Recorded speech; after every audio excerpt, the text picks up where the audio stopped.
Olá, bom dia. Obrigado mais uma vez pela sua companhia.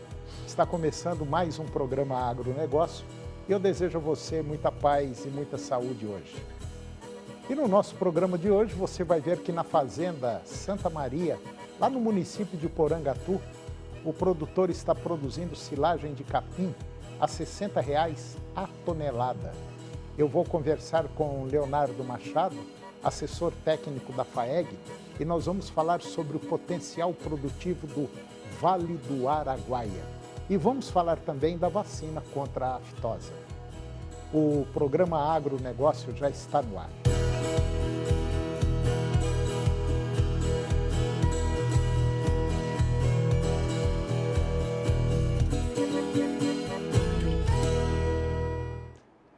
Eu começo o programa de hoje falando da produção de silagem na fazenda Santa Maria, no município de Porangatu, no estado de Goiás. Confira.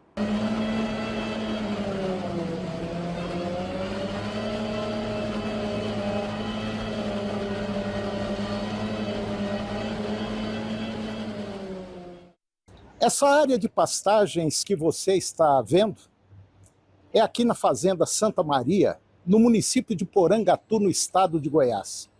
Essa área total tem apenas 52 hectares, ou seja, são basicamente quase 11 alqueires de pasto. E o pecuarista aqui, ele leva a coisa muito a sério em relação à comida, em relação à alimentação do rebanho, principalmente na época da seca. O pecuarista aqui, ele tem a prática da pecuária de corte e ele tem animais aqui cruzado com Nelore da raça Sindhi. Então ele produz animais meio sangue Sindhi. E os resultados que ele vem obtendo aqui na Santa Maria são resultados simplesmente fantásticos. O pecuarista ele consegue manter aqui uma média de 3 UAs por hectare durante todo o ano, na época das águas e na época da seca. E aqui tudo é muito bem controlado. Por exemplo, essa pastagem, ela teve como início a integração da lavoura pecuária. Foi plantada aqui capim mombaça com milho. E depois, com o passar dos anos, chegou-se a 2024, ele resolveu entrar somente no capim. Ele entrou com as variedades mombaça e o MG12 paredão. E os resultados não poderiam ser melhores. Ele tem aqui como prática 2 cortes para fazer silagem desse capim. E geralmente ele consegue aí uma média de 38 a 40 toneladas por cada corte em apenas 11 alqueires. Como são 2 cortes, a coisa dobra. E ele consegue manter os animais muito bem alimentados, basicamente, se for exclusivamente com silo, durante aí 4, 5 meses, numa boa, tranquilamente. Ele consegue aí manter, durante esses 5 meses críticos de seca, ele consegue manter aí umas 1.000 vacas, uns 2.000 garrotes, por exemplo, exclusivamente durante 5 meses. Quer dizer, é basicamente o que todo pecuarista gostaria de ter na sua propriedade. Mas ele consegue isso através de uma coisa, de gestão, planejamento, muito criterioso. E o resultado que o Maurício vem obtendo, o Maurício Veloso, é um resultado simplesmente fantástico em apenas 11 alqueires de pastagem, de mombaça e o MG12 paredão. Eu estou aqui com o Maurício Veloso, o Maurício que é o proprietário lá da fazenda Santa Maria, lá do município de Porangatu, e vem fazendo esse trabalho que pode ser considerado um trabalho de altíssimo nível. Maurício Veloso, uma coisa que todo pecuarista pergunta quando a gente faz uma entrevista. Fica muito caro fazer isso tudo? Com esses mais de 40 anos de pecuária, eu posso afirmar sem nenhuma dúvida que a coisa mais cara que existe é você ficar sem comida na fazenda. Essa é a coisa mais cara, nada é mais dispendioso, nada toma mais a possibilidade de renda, de lucratividade, de desempenho zootécnico Ele estraga o momento e estraga pelo menos, no mínimo, um ano para frente. Então, para mim é isso. Meu pânico, meu horror é ficar sem comida. Então eu sou um pouco obcecado por ter comida sobrando. Eu posso dizer para você, de maneira grosseira, que essas 4.000 toneladas, já tem 2.000 que foram colhidas, e a gente está conduzindo agora esses 52 hectares para o próximo corte, que também deve produzir por volta de 2.000 toneladas. Então, essas 4.000 toneladas de MG12, paredão, e de mombaça, elas devem custar para mim aproximadamente R$50 por tonelada. Exatamente, R$50 cada 1.000 quilos de silagem de capim já enterrada e coberta, tá? Então esse é aproximadamente o custo. Vamos exagerar, vamos colocar alguma coisa que eu de repente esqueci, põe mais, joga, aumenta 20%, R$60. Mas não passa disso. E com esse valor, R$50, R$60, eu consigo alimentar 40 vacas por dia, enquanto que eu iria pagar o dobro disso por mês para uma vaca comer mal. Então eu prefiro fazer isso, que o meu nível de controle é espetacular, eu consigo fazer isso de forma gradativa, eu não preciso oferecer essa silagem toda de uma vez, mas na hora que molha o chão, Toninho, aí eu quero ter comida suficiente para fechar o gado todo, não deixar ninguém sobre as pastagens. Nem gado, nem tropa, nada. Mas por que esse tipo de manejo? Porque, Toninho, o momento mais delicado da pastagem é justamente na hora que ele começa a emitir as primeiras folhas. A gente tem o costume, todos nós temos o costume de fazer manejo de pastagens pelas folhas que a gente vê. Não é costume da gente fazer o manejo das pastagens pelas raízes que a gente não vê. Então é muito importante para que a gente garanta densidade e vigor às pastagens, que você permita que essas primeiras folhas emitidas, quando começam as chuvas, essas primeiras folhas elas não pertencem ao gado, elas pertencem às raízes. Então a gente precisa, nesse momento, deixar o capim quietinho, ele começa a fazer fotossíntese, o capim precisa dessa nova área foliar, e isso vai virando as reservas em formas de raízes. E essas raízes, aumentando o seu volume, elas vão propiciar a emissão de perfilhos, que são aquelas emissões laterais do capim, e essas emissões laterais de todas as pequenas moitas é que promovem a densidade, ou seja, o fechamento, tampa o chão. Então, essa é a densidade. Quando você fala, eu tenho um alqueire de pasto, você tem mesmo, porque está tudo tampado. E você tem não apenas densidade, como vigor. Aquela reserva enorme de raízes, e é o tamanho dessa reserva de raízes que vai dizer qual é a capacidade dessa pastagem de rebrotar. Então, esse manejo de raízes integrado com a oferta de comida no resto do ano é que vai definir para você, por exemplo, a quantidade de ervas invasoras que você vai ter, porque se você tiver muito chão nu, aí a praga vem. Se o capim tem vigor suficiente para brotar antes da praga, então a praga fica abafada, não sai, você não vai gastar tanto com herbicidas. Então é todo um manejo integrado que visa um melhor desempenho das pastagens, e isso vai fazer com que você tenha um melhor desempenho zootécnico, se você for bom na colheita dessa pastagem, e você vai também ter uma pastagem longeva. Você não vai ter tanta necessidade, como a gente costuma ver, de reformas, porque você está cuidando bem da saúde integral dessa pastagem. Então é muito importante, tudo isso visa você ter comida nos 365 dias do ano, com fartura, porque você não pode dar desculpa para o gado, né, Toninho? Como é que faz? A gente tem uma reunião, fecha o gado todo e fala, olha, sabe, eu planejei mal, gente, agora tá certo, rebanho de gado, vocês vão passar fome aí, mas não é culpa minha, viu? É a seca que prolongou. Não existe isso, né? A gente tem condição e não é caro, não. Qualquer um de nós tem essa condição. Pega uma área pequena, faz bem feito, faz lavoura de pasto, lavoura de capim. Faz silagem para você ter conforto, você ter sossego.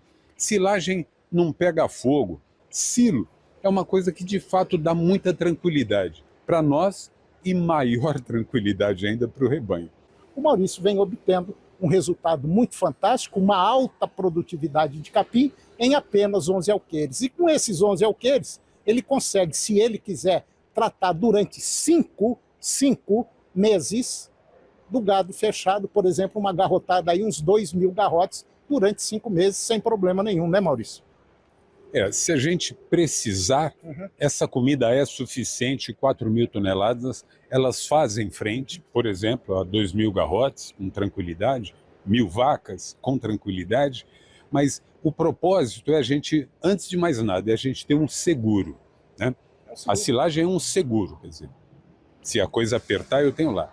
Outra é essa questão do manejo de raízes das pastagens e esse exercício de todo ano a gente permitir que a pastagem saia e recomponha todo o seu sistema radicular, isso faz com que o nosso pasto, ano a ano, ganhe qualidade. Então, em vez de a cada ano eu perder a suporte, é o contrário. A cada ano eu vou tendo um ganho de suporte, vou tendo um ganho de qualidade nas pastagens como um todo, por conta de eu ter uma área pequena, uma área de 11 alqueires, que sustentam o resto da fazenda inteiro durante esse período da seca e, principalmente, do início das águas, conferindo a quase todas as pastagens da fazenda uma saúde diferenciada. Por que a quase todas? Porque tem algumas áreas, algumas pequenas áreas da fazenda, que a gente mantém com todo cuidado, a gente chama de áreas do sacrifício. Às vezes, se precisar apertar até mais do que deve apertar, a gente usa. E normalmente são áreas de andropógon, ou áreas de andropógon, ou áreas de quicuio. A gente tem algumas áreas que a gente chama também de áreas pulmão, e essas áreas a gente também cuida, muito bem cuidadas, porque de vez em quando elas nos socorrem. Então é muito importante a gente ter esse equilíbrio, buscar esse equilíbrio, buscar essa integração entre todas as áreas, porém, mais do que tudo, é a gente aprender a fazer comida, a ter comida guardada, sobrando, porque a gente nunca sabe qual vai ser o tamanho da seca. É verdade. Depois de dois cortes, tanto no Mombaça quanto no MG12 Paredão, Maurício estava comentando comigo o seguinte: o pasto ficou basicamente a custo zero, né? Ficou basicamente não, ele ficou de graça. Porque eu apliquei todo o dinheiro que eu apliquei na produção de lavoura de capim para fazer silagem, ok? Então eu fiz os 2 cortes de silagem, paguei por isso, guardei essa silagem, ela me custou, vamos colocar com uma folga, R$60 por tonelada. Bacana, tá pago. Agora, quase 6 meses de pasto de qualidade, esse me saiu absolutamente de graça. É o bônus de fazer a lavoura de pasto bem feita.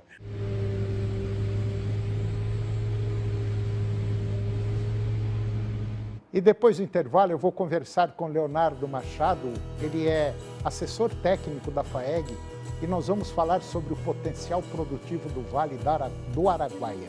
Nós voltamos já, é um minuto só.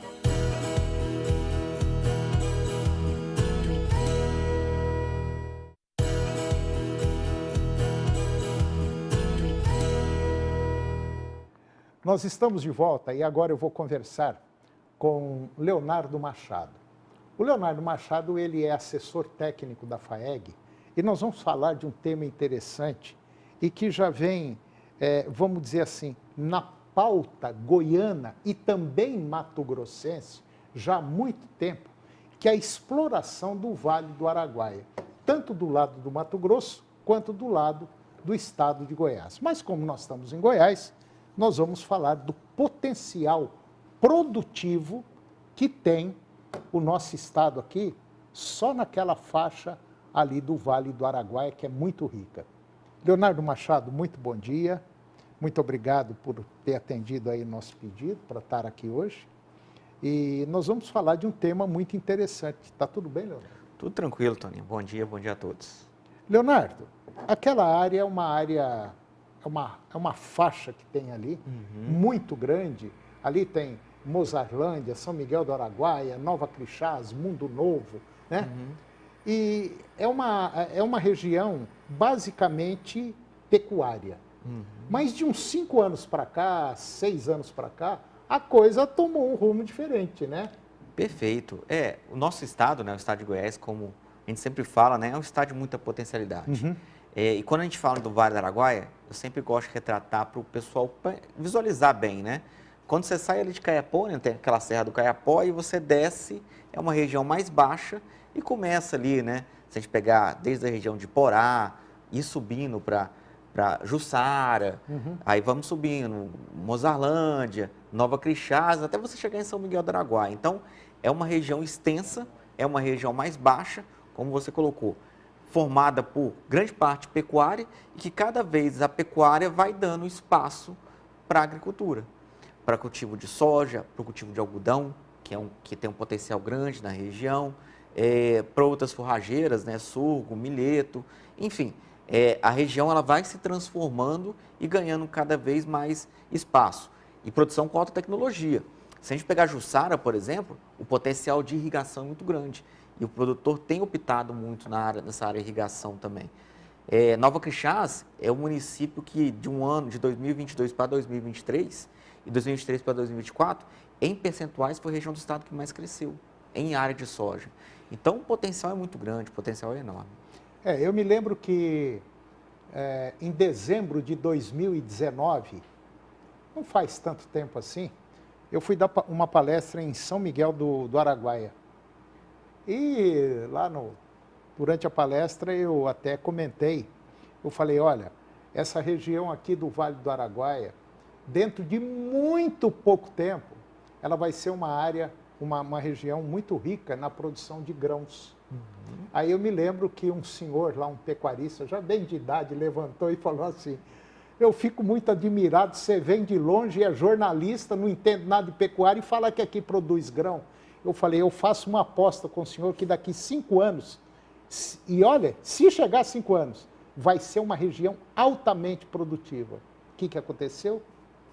Sabe qual é o problema que nós estamos tendo lá agora? Falta energia para aquela região explodir. Mas já tem muita gente produzindo lá, né? Perfeito, você pode ir lá buscar o seu dinheiro, né, com esse produtor, né? Porque realmente, se você pegar só essa área de São Miguel do Araguaia, você tem um projeto de Luiz Alves ali, ó, que produz muito arroz. É o lugar que um dos lugares que mais produz arroz no estado, é ali. Então, são áreas grandes, e isso é muito interessante, que muitos pessoal falam, né? Está destruindo o cerrado para produzir soja. Pelo contrário. Pelo contrário, está aproveitando melhor as áreas de agricultura. Veja só, São Miguel do Araguaia, como você colocou, é o maior rebanho pecuário do estado. É lá, é onde tem mais cabeça de gado. E mesmo assim, a pecuária vai crescendo, ela vai se adensando, né, aproveitando melhor suas áreas e dando espaço para a agricultura. Né? Alguns apontam Jussara como um estado que vai ter tão quanto irrigação quanto cristalina, que hoje é um polo irrigado. Porque lá em Jussara você tem esse potencial hídrico. Agora, como você colocou, o que falta para aquela região explodir? Infraestrutura. Né? A gente sempre bom colocar o linhão de energia, né, de alta tensão, de grande distribuição, ele só chega até Iporá. De Iporá para cima, a gente não tem condições de energia para tocar um armazém, para tocar um pivô, para tocar uma estrutura maior que demanda muita energia, né? Infelizmente, esse é o gargalo. E para você que está nos acompanhando, além da falta de energia para aquela região explodir, gerar emprego, gerar divisas, fazer aquela região enriquecer, e pode ter certeza, não vai destruir meio ambiente.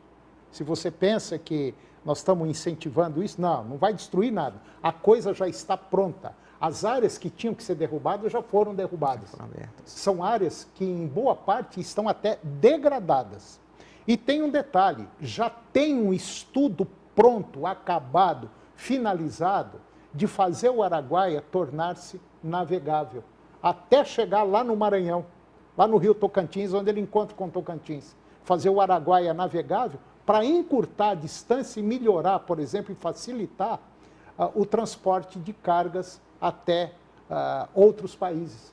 Então, está tudo pronto. Tudo pronto. O Araguaia está demarcado já há muitos anos para ter uma hidrovia uma das maiores do país.